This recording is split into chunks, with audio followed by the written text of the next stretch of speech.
As an Ohio State fan, I'll tell you this, I don't feel that good about this game. I think Ohio State going out west to Seattle to play at Husky Stadium, I think it draws a lot of similarities to Ohio State playing at Oregon at Autzen Stadium last year. If you look at, it's a conference game going out west against a team that has a high-powered offense, a hostile environment.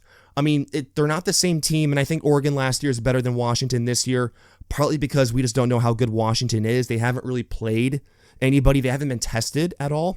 So it's hard to say how good the Huskies really are. I think they have a lot of talent there, especially offensively, but there's a lot of similarities to that Oregon game last year. So if you're a Washington fan, I would suggest go back and watch or rewatch Ohio State play at Oregon in Autzen Stadium last year, and what Oregon did with Dylan Gabriel hitting their deep shots, utilizing him with the running threat that he had. He had that late touchdown in that game.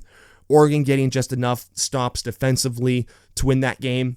That was the perfect recipe for success for Oregon to win that game. I think that's also the same recipe for success for Washington to win that game as well. Or I should say, to win this game. So let's just get into the goals to winning for Washington. First of all, and this is obvious, but they need a monster game from their big three on offense: Damon Williams, Jonah Coleman, Denzel Boston. I don't think Damon Williams gets enough credit as a passer. Again, I know they haven't played tough competition, but he has some good velocity on his throws so far this year. His deep ball has looked pretty good. He's able to put the ball in tight windows. He can high point the ball where only his receiver Boston can get it. There's a lot to like from Damon Williams from a passing standpoint. And then obviously the X factor with him, the running threat, right? His ability to extend plays on the ground, pick up first downs like it's nothing, extend plays on third down.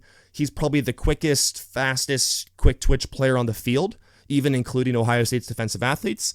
And look, Matt Patricia, Ohio State's defensive coordinator, gave quite the compliment to Damon Williams, comparing him to Kyler Murray. And I think there's a lot of similarities that you see there. And Damon Williams' ability to just get the top speed with just one or two steps is really going to help UW in this game.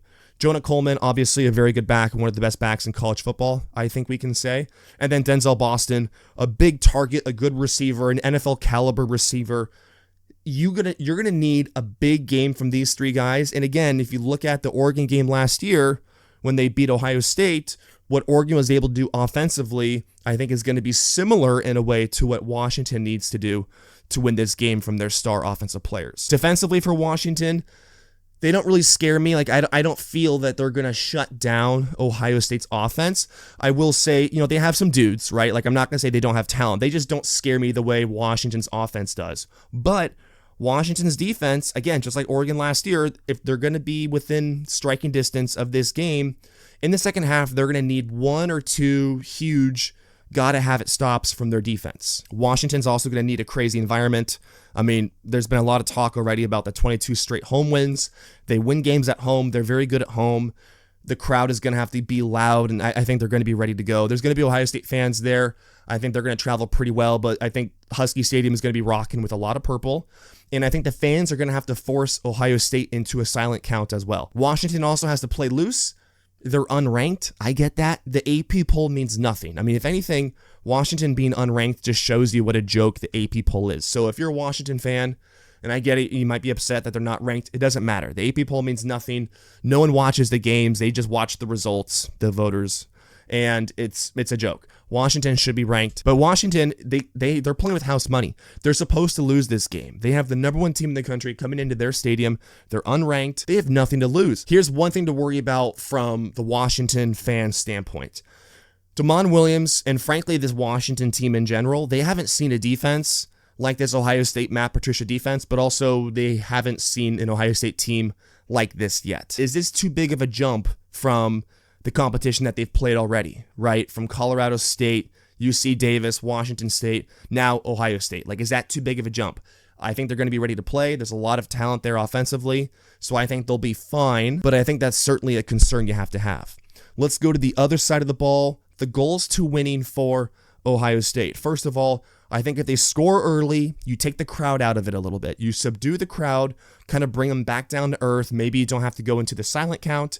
This is what happened last year versus Oregon, and being at that game, you could certainly feel the energy kind of get zapped out of the crowd for a little bit. Now, they got back into it, especially when they hit that crazy onside kick, that line drive off of the Ohio State player, brought the crowd back into it, but scoring early on the road in a hostile environment can really help you. Secondly, for Ohio State, and I think this is probably the biggest, most important thing, Ohio State's defense, specifically their defensive line, needs to rush with gap integrity.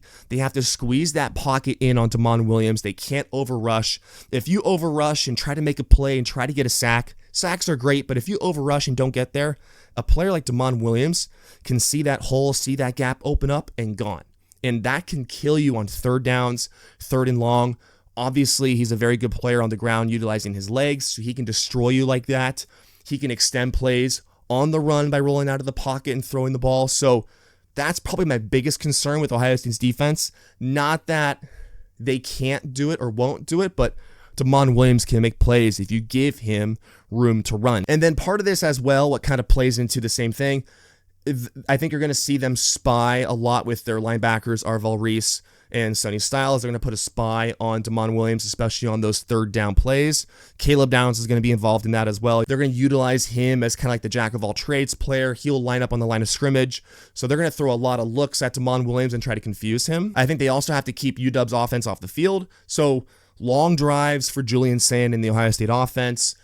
No turnover. I'm not going to say no turnovers because I don't know if that's realistic, but just being smart with the football, keeping the strength of this Husky team off the field. Don't let them wear down Ohio State's defense, and also don't let them hit you with an avalanche of points. Also for Ohio State, lean on your stars. This is why you get guys like Carnell Tate, Jeremiah Smith, Arvell Reese, Caleb Downs. These guys need to be around the football. They need to be touching the football. They need to be impacting the game. This is why you go get them. This is a test. This is a pretty significant test. This is going to be a hard game.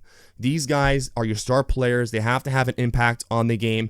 Let them win you the game. Put them in a position to win you the game. One thing to worry about for Ohio State, and I wouldn't say this worries me too much, but there's questions about, hey, this is a big ask for Julian Sand. I think, and Ohio State fans will tell you this, there's a lot to like with Julian Sand. You can see the quarterback comps and the player comps to CJ Stroud with just the hyper precision accuracy, the release, the ability to process information. But Julian, he's a young guy, right? He's making his first road start.